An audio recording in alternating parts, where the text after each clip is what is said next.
C'est une évidence, demain sera plus dur encore que ce que nous traversons aujourd'hui.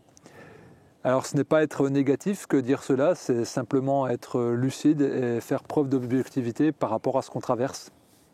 Je le répétais dans plusieurs vidéos, nous traversons une quadruple crise sanitaire avec ce Covid-19, économique en payant les inactions de ce qui a été fait depuis 2008 mais bien avant, politique par rapport à un climat déséquilibré au niveau mondial et au niveau national encore plus, et social avec tous les clivages que ça implique depuis de nombreux mois. Pourquoi j'affirme que demain sera plus dur encore? Eh bien parce que nous allons être plongés dans 4 crises graves, nous allons devoir prendre des actions au niveau sanitaire, mais ça va être plus l'idée par la peur et le vaccin, l'hyper-contrôle de la santé, l'hyper-contrôle de la circulation des individus.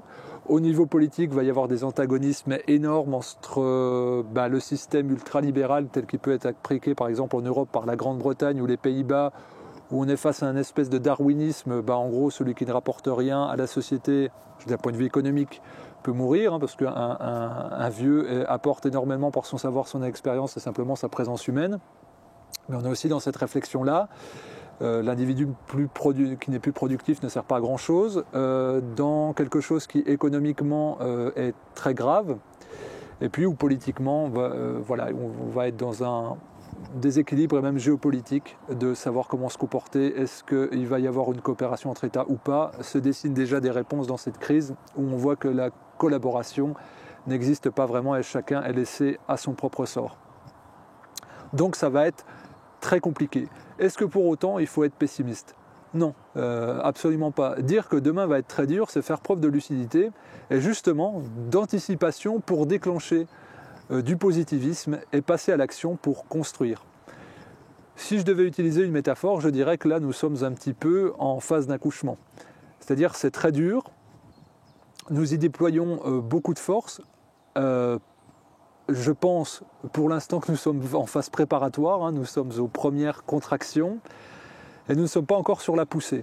Si nous prenons simplement l'accouchement, la vie, la mise au monde pour cette période de poussée forte, on va trouver ça fortement injuste. C'est nul. Mais on a oublié toute la gestation, on a oublié tout le travail de l'accouchement et surtout le plaisir d'accueillir, de développer la vie, où la personne qui met au monde, la maman, oublie ses souffrances en un claquement de doigts, en découvrant son enfant pour la première fois. Eh bien, ce nouveau monde que nous pourrons construire, que nous avons le devoir de construire, demain, nous aurons le plaisir de le voir s'épanouir devant nous à l'unique raison, à l'unique moyen des forces qu'on aura déployées pendant et après cette quadruple crise. Ce que je veux dire par là, c'est que j'ai fait une vidéo donc, sur le plaisir et le besoin. Eh bien, elle rejoint celle-ci. Si nous fuyons dans le plaisir et si nous n'allons pas sur les besoins, nous allons nous cracher de plus belle et nous allons laisser nos vies, nos existences à un aléatoire, à d'autres. Et en perdant notre souveraineté, eh bien, nous jetterons une pièce en l'air en disant demain, ça sera comme d'autres structures, d'autres personnes le souhaitent. Et puis j'accepte et je suis presque en position de victime. Par contre, je peux essayer de recontacter une souveraineté personnelle et dire là, dans mon existence, et peut-être dans l'histoire humaine moderne, c'est peut-être la plus grande occasion, le plus grand tournant, la plus grande bascule possible de savoir si on va dans un chaos sans nom, avec de l'hypersurveillance, de l'intelligence artificielle, de la déshumanisation, de la privation de liberté, ou alors on va vers quelque chose qui ressemble à un modèle de ce qu'on veut dans notre aspiration, un collectif et un collectivement plus heureux, quelque chose qui se raccorde avec la nature, nos besoins fondamentaux. Mais pour cela, avec l'inertie qu'exerce le système tout autour de nous, ça va nous demander de déployer une énergie absolument considérable et un travail, je dirais, fraternel de collaboration, sans doute inédit. Donc demain sera pire que la crise que nous traversons, c'est un fait, puisque nous allons devoir faire à des crashs de tous les côtés, à différents endroits, internes, externes et à différents niveaux. Ne fuyons pas cette réalité-là, ne fuyons pas non plus cette occasion pour laquelle nous avons à nous comporter en tant qu'humains et pas uniquement en tant que consommateurs ou simples citoyens qui a un droit de vote. Je pense que nous devons exercer une attitude exemplaire dans nos vies.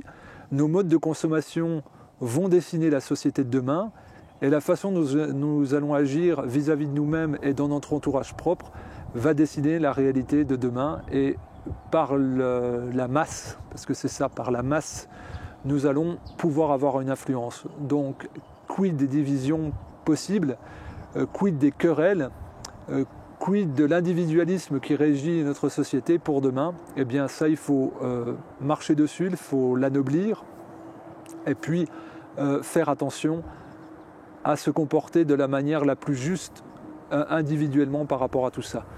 Je dirais que nous avons une forme de convocation à exercer notre humanité aujourd'hui pour un meilleur devenir, mais que nous allons devoir être vigilants sur tout ce qui se passe d'un point de vue législatif, d'un point de vue politique, d'un point de vue sanitaire, puisque si des structures sont organisées, nous ne sommes pas organisés en tant que masse justement, et il nous revient d'être responsables par rapport à tout cela et de s'informer les uns les autres.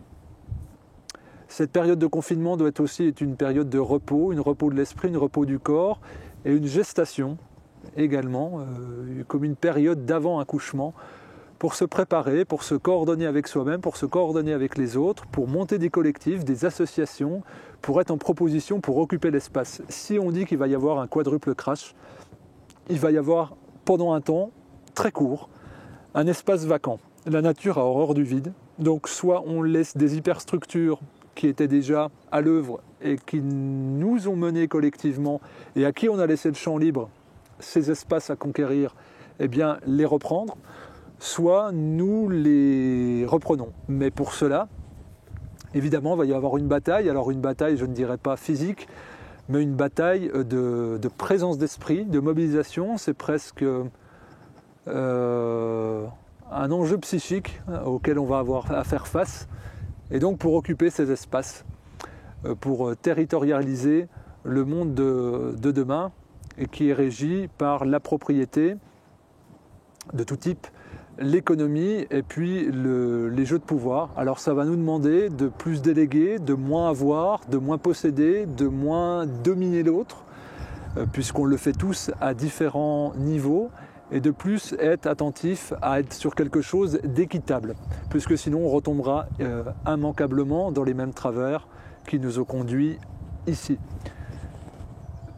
Demain sera pire, parce que nous allons devoir faire beaucoup, mais demain sera sans comparaison dans l'histoire de l'humanité si nous baissons les bras, c'est évident. Donc autant déployer toute cette énergie. Je reste sur l'image de la femme accouchante, il ne lui vient pas l'idée de dire j'arrête de pousser et je ne le fais pas. Je dirais que nous sommes dans cette obligation-là de fournir beaucoup. C'est pour ça qu'à ma façon, je produis beaucoup de vidéos. Je pense que chacun est amené à faire sa part. Là d'où je suis, dans mon confinement, eh bien, c'est ma façon de m'exprimer. Ce que je fais au quotidien, c'est d'essayer de faire de l'éducation pédagogique à travers ma maison d'édition, à travers mon travail de réalisateur, d'auteur, de vidéaste, d'enseignant de la santé et plus largement. Donc j'essaye d'occuper un espace. Je nous invite à occuper tous les espaces qu'on peut, là où on est compétent, là où on est un minimum légitime. Et le but, c'est pas d'avoir un très gros rayonnement, de ne pas avoir une grosse influence, mais au moins de le faire sur le cercle sur lequel on peut avoir une portée. Au moins sur nos proches, nos amis, notre famille. Et puis, si on a un canal de diffusion, comme un blog, comme les vidéos, si on est artiste, si on est auteur, peu importe. On a tous une capacité à transformer le réel pour demain. Et si on n'en a pas, on peut prêter main forte à ceux qui l'ont. Donc chaque énergie mobilisée sera utile. Donc c'est vraiment un appel à ce qu'on se relie de manière très énergique pour agir et qu'on ne se trompe pas de chemin et qu'on ne se trompe pas, je dirais, de voie de sortie au moment où on sortira de ce confinement. Bien sûr qu'il faudra demander des comptes, simplement pas par esprit de vengeance mais par esprit de justice pour savoir où, comment et par qui on en est arrivé là, puisque personnellement je ne suis pas satisfait qu'on m'ait privé de mon droit fondamental de circuler, surtout que c'était largement évitable. Je ne suis pas en colère par rapport à ça, j'accepte la situation, mais je me dis que pour avoir des réponses par rapport à tous les scandales qui ont pu avoir lieu dans les dernières années, et bien pour lesquels personne n'a jamais été inculpé, ça va demander beaucoup d'énergie.